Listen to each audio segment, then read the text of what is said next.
WhiskyJason here, whiskey from the viewpoint of an American over here in Germany, tasting often rare and exotic whiskeys.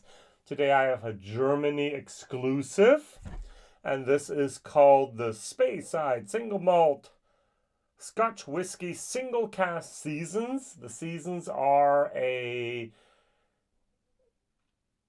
bottling series from Kirsch Import in Germany, and this is the autumn edition 2021. I'm late, yes. And this is a Glen Elgin. So, Whiskybase number 196983, almost gone. So, very, very dark color because it was a first fill sherry butt finish. So, the very, very interesting thing about the finish is it was cask number 2. Now, I think I remember something about Signatory Vintage using cask number 2 before. And so I went online to Whiskybase and typed in Signatory Vintage and typed in cask number 2. And I found out that they have been using the cask number 2, I'm going to say quite a lot. So there's an Aufrecht from 1996, that's 25 years of age. It was cask number 2. There was a Malt from 2014, 8-year-old. That was cask number 2. There's a Blair Ethel from 2007, 14-year-old. That was cask number 2. There was a Ben Riach from 2000, 20 years old, 22 years old, cask number 2. And those are the just from 2022. Then we go to 2021, and we have the old Poltny that was 13 years old, finished in cask number 2. We have the Bunahaben. Where is it? Here we go. The Bunahaben cask 2 finished. So, finished in a fresh sherry butt for 5 months, cask number 2. Now, to be very, very honest, I think that a cask number should have some type of identity. So, for example, if I go to the Glenlivet from 2006 here from Signatory Vintage, and I have the number 900999 as a cask number, I can identify that cask. I can go into Whiskybase and find out, look, no one else has ever used that number for that cask. Cask number 2, to use it within 14 months, 7 different times, has very little, if absolutely no, identity whatsoever. Now, the next thing I'm going to complain about, you see I'm ranting and raving here, is a single cask finish. So what did they do? Now, if you actually take the numbers, there's 747 bottles.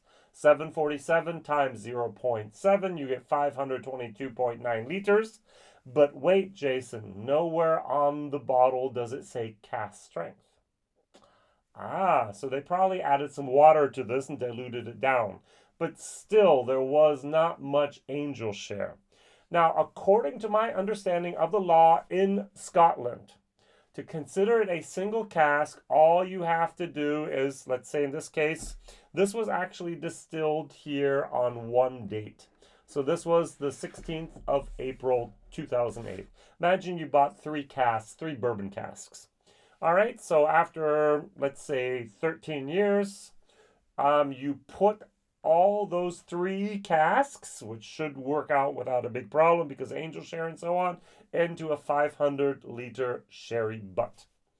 And then you actually disgorge that sherry butt exactly 1 day later.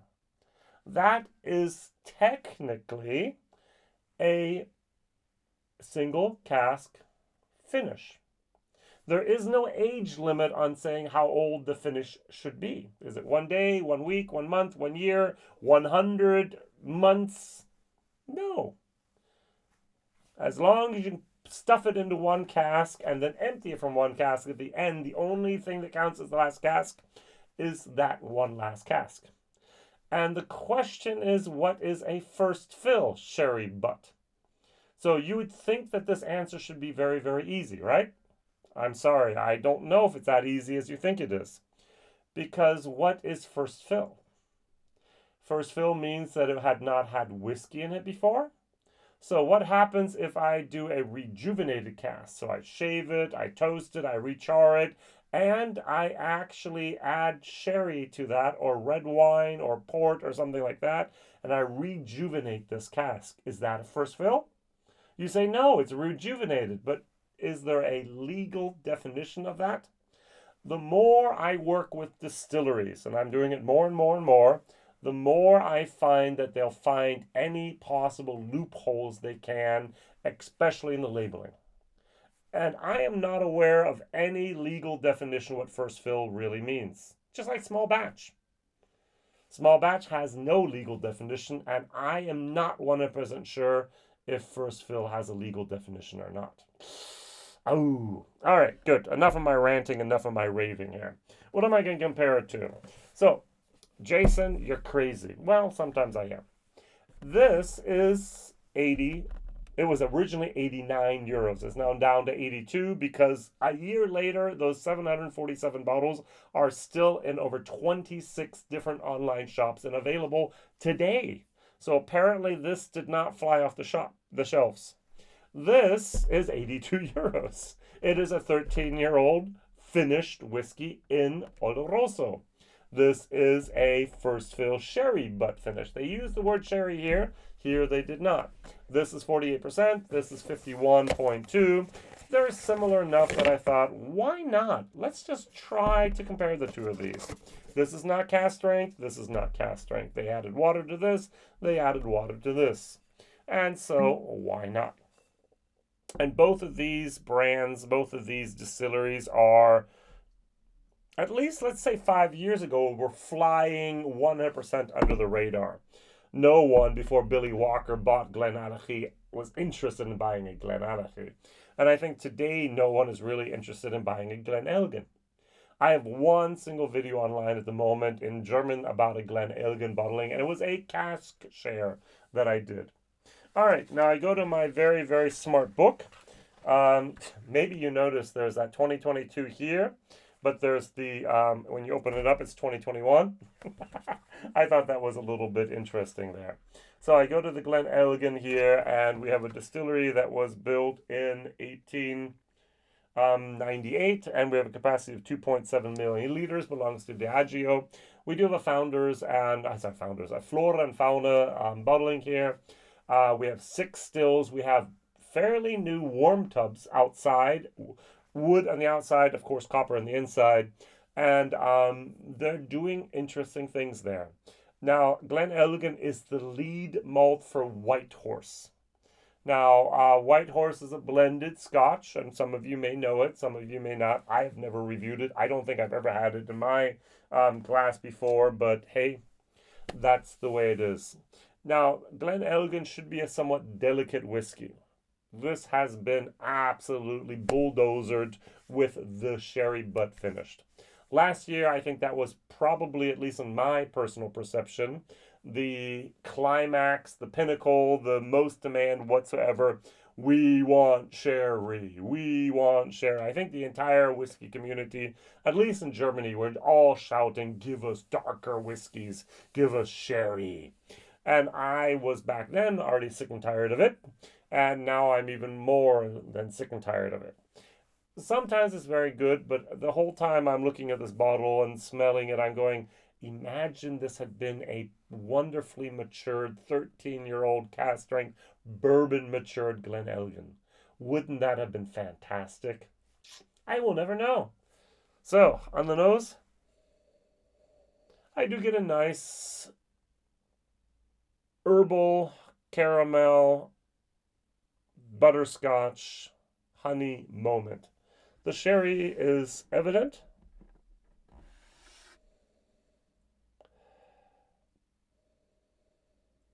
It's a little bit, also a bit of artificial cherry moment there. It's like a cough drop. All right, so Ricola and so on. This, on the other hand, this has a deeper, darker, chocolatey wood moment. A little bit more, I don't know if it's true or not, but there's some European oak, is what my nose says, and there's a darker, dark chocolate moment. On the nose, this definitely wins, for me. 51.2, 48%. Both of them at the moment in Germany about 82 euros. Both 13 years of age. Both finished in sherry. I'm sorry, Oloroso. The word sherry is not on the box and not on the bottle for whatever reason, but it's not there. And every time they omit something, there's a reason. Believe me. My personal experience as well dealing with distilleries. Cheers.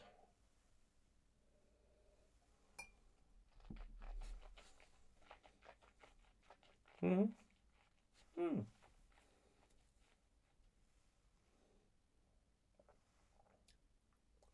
This is a standard sherry. It's not the old school sherry. It's that seasoned sherry, that sherry syrup moment. Um, there is that cough drop moment. It really is like a Ricola, a little bit of that Swiss cough drop moment there. That herbalness is going on here. A little bit of date, a little bit of ginger, a little bit of honey is there. It's not bad. This is a C whiskey. Now, am I willing to pay? Original recommended retail price was 89 euros 90 cents, so 90 euros. It's dropped down to 82 euros because hey, it's in the shelves. It's not moving. Nothing's happening. No one's buying the bottles anymore. No one's talking about it. There's been since then, I think, 2 or 3 other seasons releases from Kirsch. Kirsch has just been once again awarded the prize in Germany from the International Wines and Spirits Competition IWS as the best German importer of the year. And I think they're doing a fabulous, fabulous job of everything they're doing. And now one of their employees have left Kirsch and now is in the UK. A guy I know, Hi Quinn, his online name, and he's now going to work directly with Signatory Vintage. So I think that's absolutely fabulous. Yeah, we have Edredauer, we have Belachin, we have Signatory Vintage. They're doing excellent, excellent things up there. But the price of this is just, for my personal opinion, it's 30 euros too much for the taste experience. If you would have said blind, hey, Jason, this is a 55 euro whiskey, it's 51.2%, 13 years of age, sherry finish from a distillery we don't usually get stuff from. I was like, oh, 55, 58, yeah, okay. Oh, it's by the way, it's 89.90. Ouch, too much. Yeah, it's just that 30 euros, 25 euros there, definitely way too high. And that's just my personal opinion here. Okay, so I'm going to give this a C as a taste experience and more of a C minus minus D plus plus for value for money. It just doesn't wow me in any aspect whatsoever. Now, in comparison to this, if I go over here to the Oloroso 13 from Glen Elgin, this is nice. Too expensive, but nice.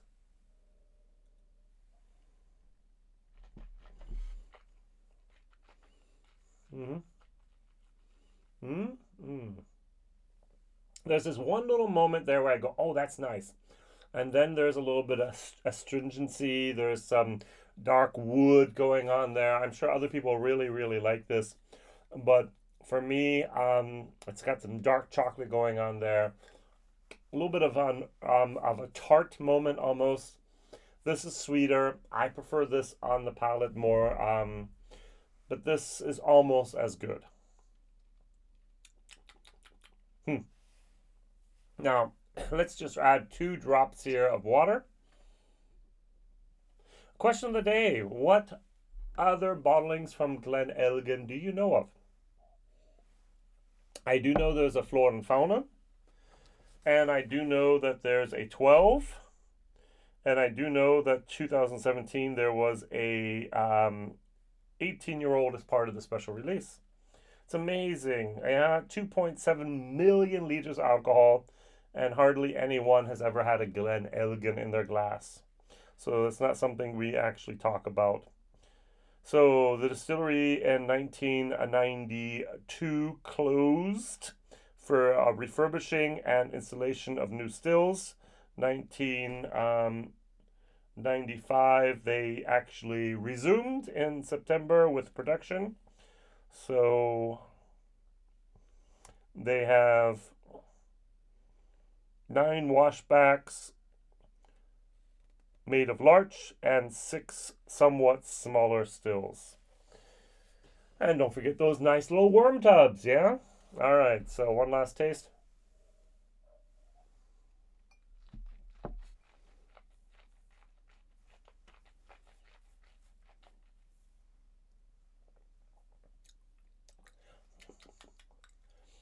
A little bit of that cough drop. I keep on going back to that, so sorry. But that's what I'm getting.